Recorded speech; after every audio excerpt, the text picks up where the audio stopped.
Hello Nanded news में आप सभी का स्वागत है। चलिए जानते हैं आज की खबर। हमारे चैनल को लाइक, सब्सक्राइब, शेयर जरूर कीजिए। माननीय भारत निवडणूक आयोगाने आजच्या प्रेस कॉन्फरन्समध्ये पुढच्या लोकसभा निवडणुकांची घोषणा केलेली आहे। त्याविषयीची सगळी माहिती आणि त्याचं शेड्यूल किंवा त्याचं वेळापत्रक हे सुद्धा सांगितलं आहे।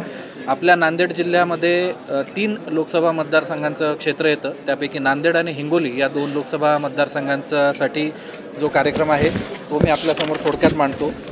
आज दिनांक 16 मार्च रोजी याची घोषणा झालेली आहे। 28 मार्च रोजी या 2 लोकसभांची आणि इतर काही लोकसभांची अधिसूचना निघेल।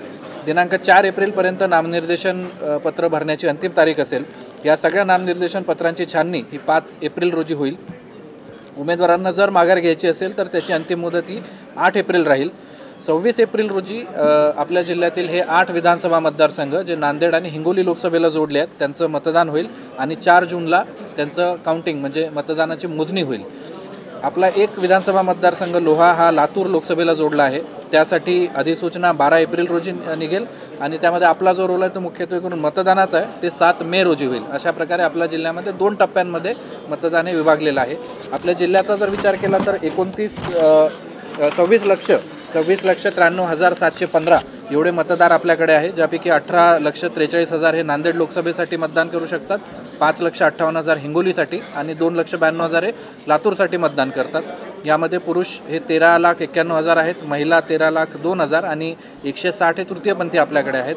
85 पेक्षा जास्त वय असणारे 38,138 आणि दिव्यांग म्हणून स्वतःला ज्यांनी मार्क केला आहे असे 21,551 असे मतदार आहेत।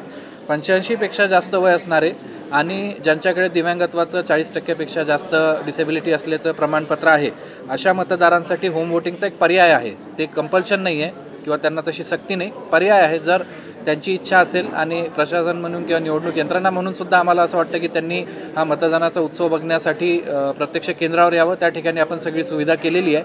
मात्र जर कुठल्या परिस्थितीनं अगदी शक्यच नसेल तर त्यांना होम वोटिंग किंवा पोस्टल वोटिंगचा पर्याय हा सुद्धा उपलब्ध करून देण्यात आलेला आहे। आपल्याकडे 3,041 मुख्य पोलिंग स्टेशन आहेत आणि त्याला 6 ऑक्झिलरी किंवा सहायकारी असे पोलिंग स्टेशन आपण दिलेले आहेत।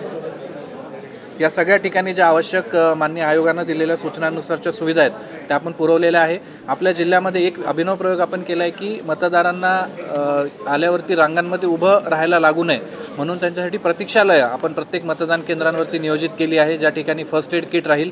त्याचप्रमाणे आयोगाच्या निर्देशानुसार पाळणाघरं असतील ज्यामध्ये लहान मुलांना तेवढ्या वेळापुरतं सांभाळण्यासाठी तिथं आपले कर्मचारी जे प्रशिक्षित असतील आणि इतर सगळे खेळणे वगैरे सुविधा असतील।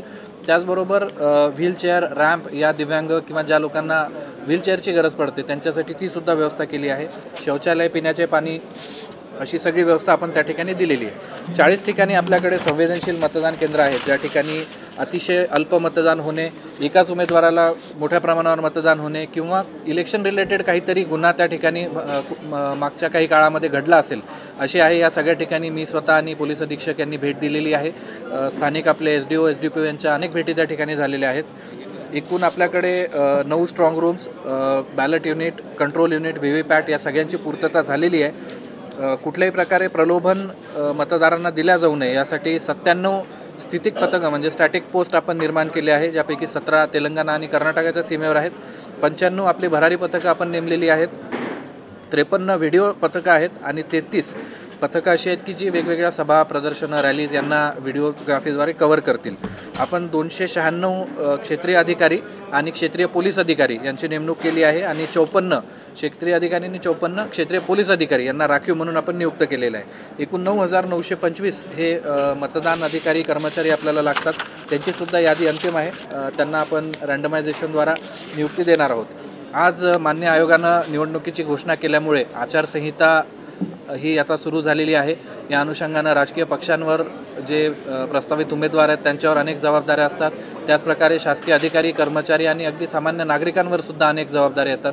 या अनुषंगानं मला वाटतं की सगळ्यांनी आचारसंहितेत काय करावं आणि काय करू नये याबाबत आम्ही एक विस्तृत पत्रक काढत आहोत, त्याचा एक अभ्यास करावा, त्या अनुषंगानं कारवाई करावी। कारण मान्य आयोगाच्या कडक सूचना आहेत की कुठल्याही प्रकारे आचारसंहितेचा भंग होणार नाही याची दक्षता घ्यायची आहे। सी-विजिल या ॲपमार्फत सामान्य मतदारसुद्धा आपली तक्रार आचारसंहिता उल्लंघनाची ही नोंदवू शकतो आणि या सगळ्या प्रक्रियेचा किंवा या सगळ्या उपक्रमांचा जो परिपाक आहे तो म्हणजे मतदानाची टक्केवारी वाढणे, त्यासाठी आपण स्वीप किंवा मतदान जागृती या अंतर्गत अनेक कार्यक्रम घेत आहोत. आपण 8 मार्चला एक मोठी नवयुवतींची रॅली काढली होती. त्याचप्रमाणे वेगवेगळ्या स्तरांवरती मतदान जागृतीसाठीचे कार्यक्रम सुरू आहेत. त्या अनुषंगानं आपला प्रयत्न हाच आहे की मतदानाची टक्केवारी वाढवावी, ती 75% जास्त व्हावी. आणि यासाठी मला माझ्या सगळ्या मतदार बांधव भगिनींना आवाहन करायचं आहे की आपण यामध्ये सर्वात महत्त्वाचे घटक आहात. आपल्यासाठीच ही सगळी कारवाई सुरू आहे. त्यामुळे आपण निश्चितपणे 26 एप्रिल आणि 7 मे हे जे आपल्या जिल्ह्यातले 2 फेजेस आहेत त्या भागासाठी दिवशी आपण बाहेर निघून आपला मतदानाचा हक्क बजवावा आणि लोकशाहीला बळकट करण्यासाठी आपलं योगदान द्यावं.